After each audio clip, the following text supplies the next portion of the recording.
جناب زہرا دروازے کے نیچے تھیں. ایک ظالم کہتا ہے ہم گھر میں گھس رہے تھے, میں نے دروازے پر پیر رکھنا چاہا, مجھے اندازہ ہوا زہرا دروازے کے نیچے ہیں. اجرکم اللہ, اجرکم اللہ. آپ کی آوازیں بلند ہو گئیں. مجھے اندازہ ہوا زہرا دروازے کے نیچے ہیں.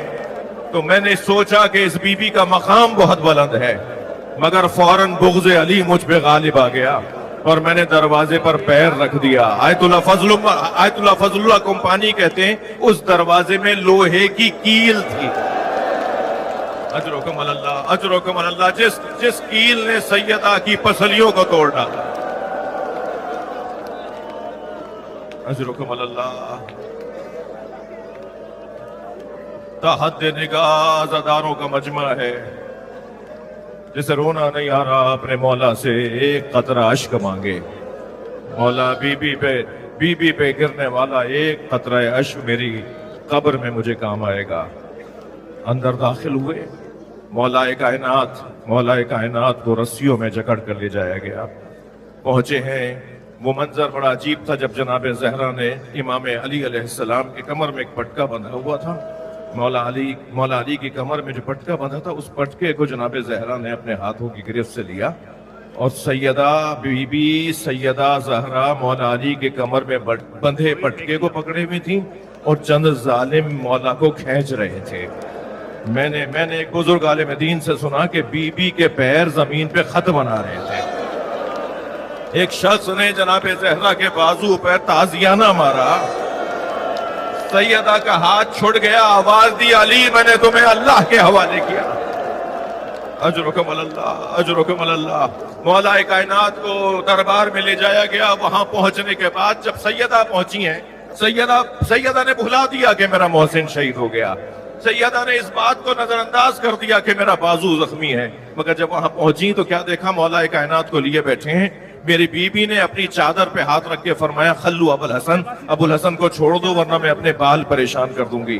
ابھی حضرت حجت الاسلام مولانا علی رضا صاحب نے یہ مصائب پڑھے. الفاظ کچھ یوں ہیں, ایک میرے انداز میں کچھ یوں ہے کہ ایک مرتبہ سیدہ نے جب اپنی چادر پہ ہاتھ رکھا نا, علی کو چھوڑ دو ورنہ میں اپنے بال پریشان کر دوں گی, تو سلمان کہتا ہے مسجد نبوی کی دیواریں فضا میں اٹھنے لگے اور اتنی اٹھ گئی تھی کہ گھوڑا گزر سکتا تھا. دور سے آواز دے کر کہا مولا علی نے سیدہ آپ کے بابا سے وعدہ کیا تھا. اجرکم اللہ.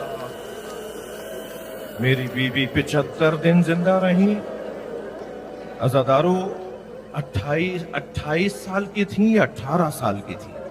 بعثت سے 5 سال پہلے ولادت ہوئی تو 28 سال. بعثت کے 5 سال بعد بی بی کی آمد ہوئی تو 18 سال. میں کہتا ہوں آپ بھائیوں کی بات مان لیجئے کہ 28 سال کی تھی. 28 سال کی جوان بی بی کیا عصا کے سہارے سے چلتی ہے؟ 28 سال کی کیا جوان بی بی دیوار کا سہارا لے کے چلتی ہے؟ اجرکم اللہ. روایت کہتی ہے جب مولا کائنات گھر میں داخل ہوتے تھے تو جناب زہرا مصلی چھوڑ کے علی کے سامنے آگے بیٹھ جاتی تھی. کسی نے پوچھا کہ آخر ایسا کیوں ہوتا تھا؟ آیت اللہ ستودہ کے جملے ہیں. ایک بہت بڑا عارف اللہ کا ولی گزرا ہے, وہ کہنے لگے کہ جناب زہرا مولا علی کے سامنے مصلی پہ اس لیے نہیں رہتی تھی کہ سیدہ کا ہاتھ قنوت کے لیے اٹھتا نہیں تھا. سیدہ کے بازوؤں پہ ورم تھا. اجرکم اللہ, اجرکم اللہ. جو جہاں کھڑا ہے اپنی آواز کو آزاد کرے گا.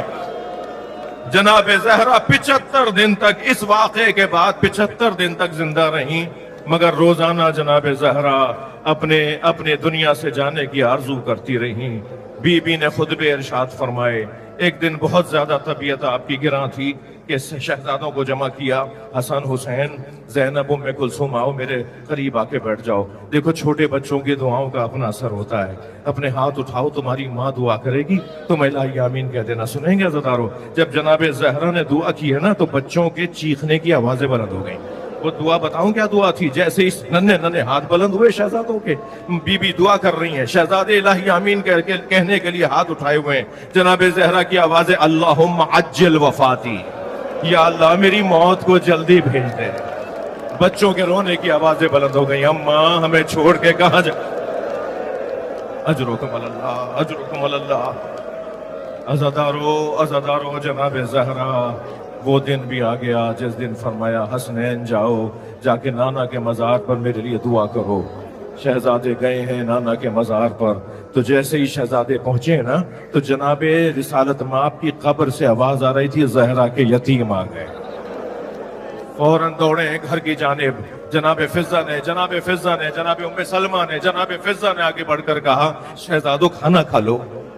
فرمایا کبھی ماں کے بغیر ہم نے کھانا کھایا؟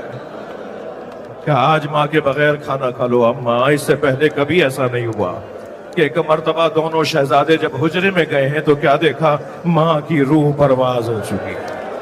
شہزادے ماں کے جنازے پر گر گئے, آوازیں دینے لگے کلمنی امی, اما ہم سے بات کرو. اجرکم اللہ.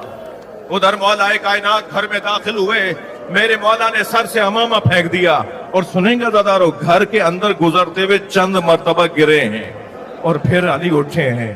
وہ علی جس نے خیبر فتح کیا, وہ اب ایک ایسی آزمائش اپنی دیکھنے جا رہا ہے. حجرے میں پہنچے تو بی بی کے سرحانے وصیت نامہ لکھا ہوا تھا, علی میرے بچوں کا خیال رکھنا, علی اس سے شادی کرنا جو میرے بچوں کا اسے پیار کرتی ہو. عزادارو جناب ام المنین کو جب لے کر آئے تھے نا اپنے گھر اور پہلی مرتبہ فاطمہ کہہ کر پکارا تو جناب ام المنین قریب آ کے بیٹھ گئی, مولا مجھے فاطمہ نہ پکاریں, اس لیے کہ جب آپ فاطمہ کہتے ہیں حسنین کی آنکھوں میں آنسو آئے, زینب کی آنکھوں میں آنسو, اجرکم اللہ, زینب کی آنکھوں میں آنسو آ جاتے ہیں. سیدہ کو زینب کو اپنی ماں یاد آ جاتی ہے. عزادارو میرے مولا نے جنازے کو غسل و کفن دینا شروع کیا. رات کی تاریکی ہے, جناب ام سلمہ جناب اسما پانی ڈال رہی ہیں, جناب فضہ مدد کر رہی ہیں. مولا کائنات غسل دے رہے, سلمان تم کوچے میں کھڑے ہو جاؤ, جو بھی کوئی پوچھنے آئے کہ سیدہ کا جنازہ کب اٹھے گا ان سے کہہ دینا کہ جنازے کا اعلان کیا جائے گا مگر سیدہ کی وصیت کے مطابق کیا جائے گا. وصیت یہ فرمائی یا علی میرے جنازے میں وہ نہ آئیں جنہوں نے میرے محسن کو مار ڈالا. علی میرے جنازے میں وہ نہ آئیں جنہوں نے دروازہ جلا ڈالا. اجرکم اللہ. مجھے اندازہ ہے عزادارو کہ یہ کیا کیفیت ہے. ایک مرتبہ عجیب منظر بنا. مولا نے فرمایا سلمان کوچے میں کھڑے ہو جائیے اور آنے والوں کو روک دیجئے. سلمان کہتے ہیں میں کوچے میں کھڑا تھا کہ سیدہ کے جنازے کو غسل دیتے ہوئے علی کے چیخ مار کے رونے کی آواز آئی. میں نے سیدہ کی تدفین کے بعد پوچھا مولا آپ جیسا صابر امام ایسے کیسے رو سکتا ہے؟ فرمایا سلمان جب سیدہ کو غسل دے رہا تھا 2 پسلیاں ٹوٹی ہوئی تھی, سیدہ کے بازوؤں پہ ورم تھا, سیدہ نے مجھے نہیں بتایا کہ میری پسلیاں ٹوٹی ہوئی ہیں.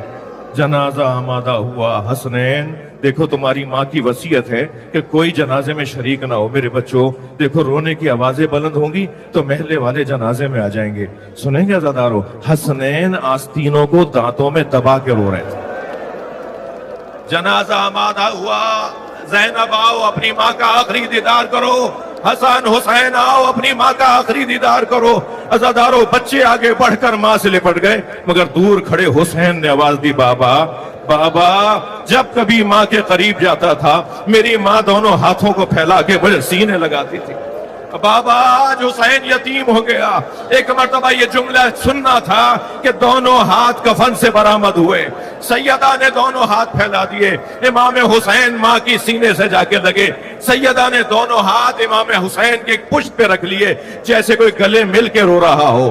روایت کہتی ہے 2 رونے کی آوازیں آ رہی تھی, ایک حسین کے رونے کی آواز, ایک زہرا کے رونے کی آواز. حاطف غیبی کی آواز آئی علی حسین کو زہرا سے علیحدہ کر لیجئے, عرش کے فرشتوں میں کوہرام بپا ہے.